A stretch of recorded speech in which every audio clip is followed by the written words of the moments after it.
न्याय, बराबरी, शांति और नैतिकता, क्या ये सिर्फ शब्द है या इनके पीछे छुपा है एक गहरा सच? क्या आपने कभी सोचा कि भारत का संविधान, जो हमारे देश की नींव है, और बाइबल, जो दुनिया की सबसे पवित्र किताबों में से एक है, ये दोनों में कुछ एक जैसा हो सकता है? एक तरफ है कानून का पहरा जो हमें हक और नियम देता है, दूसरी तरफ विश्वास की किताब जो दिल और आत्मा को रास्ता दिखाती है। लेकिन क्या इन दोनों में कुछ ऐसा है जो इन्हें जोड़ता है? आइए देखें।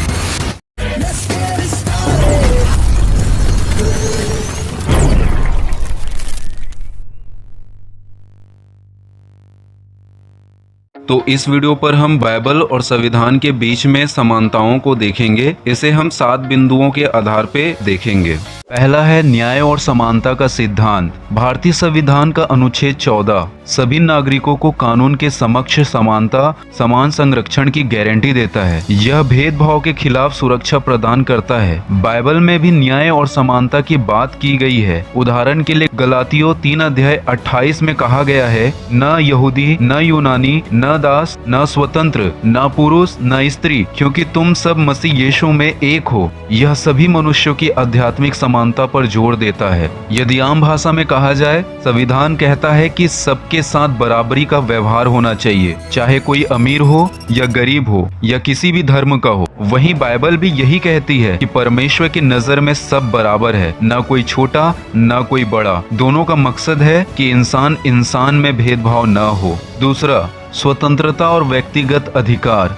संविधान में अनुच्छेद 19 और 21 स्वतंत्रता, जैसे कि अभिव्यक्ति, धर्म और जीवन की स्वतंत्रता और व्यक्तिगत गरिमा की रक्षा करते हैं। वहीं बाइबल में भी व्यक्तिगत स्वतंत्रता और गरिमा को महत्व दिया गया है। उदाहरण के लिए यूहन्ना 8:36 में कहा गया है, यदि पुत्र तुम्हें स्वतंत्र करे तो तुम वास्तव में स्वतंत्र होगे। बाइबल आत्मिक स्वतंत्रता पर जोर देता है। यदि आम भाषा में कहा जाए तो संविधान हमें बोलने, अपने धर्म को मानने और अपनी जिंदगी को जीने की आजादी देता है। बाइबल भी कहती है कि इंसान को आजादी और सम्मान के साथ जीना चाहिए, खासकर आत्मा की आजादी। दोनों चाहते हैं कि हर इंसान अपनी मर्जी के लिए जिए, बिना दबाव के।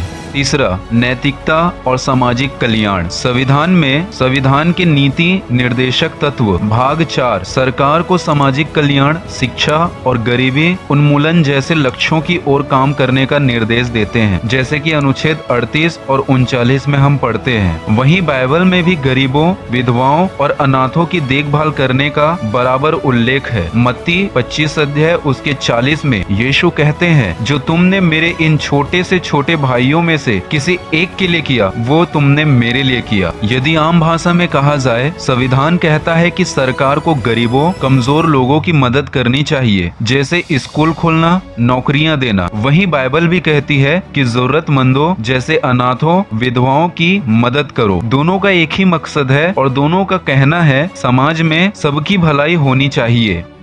चौथा, शांति और भाईचारा। संविधान की प्रस्तावना बंधुता को बढ़ावा देने की बात करती है, जो सभी नागरिकों के बीच एकता और शांति को प्रोत्साहित करती है। वहीं बाइबल शांति और प्रेम को बढ़ावा देती है। मत्ती 5:9 में कहा गया है, धन्य है वे जो शांति स्थापित करते हैं, क्योंकि वे परमेश्वर की संतान कहलाएंगे। यदि आम भाषा में कहा जाए तो संविधान चाहता है कि देश में सब मिलजुल कर प्यार से रहे, कोई झगड़ा न हो। वहीं बाइबल भी कहती है कि शांति बनाओ, एक दूसरे से प्यार करो। दोनों का लक्ष्य है कि लोग आपस में भाईचारे से रहे। पांचवा, कानून का पालन और सामाजिक व्यवस्था। संविधान कानून के शासन, रूल ऑफ लॉ को स्थापित करता है और नागरिकों से कानून का पालन करने की अपेक्षा करता है। वहीं बाइबल में भी सांसारिक अधिकारों का सम्मान करने और कानून का पालन करने की बात कही गई है। रोमियो 13:1 में लिखा है, हर व्यक्ति अपने ऊपर के अधिकारियों के अधीन रहे, क्योंकि सारा अधिकार परमेश्वर की ओर से दिया गया है।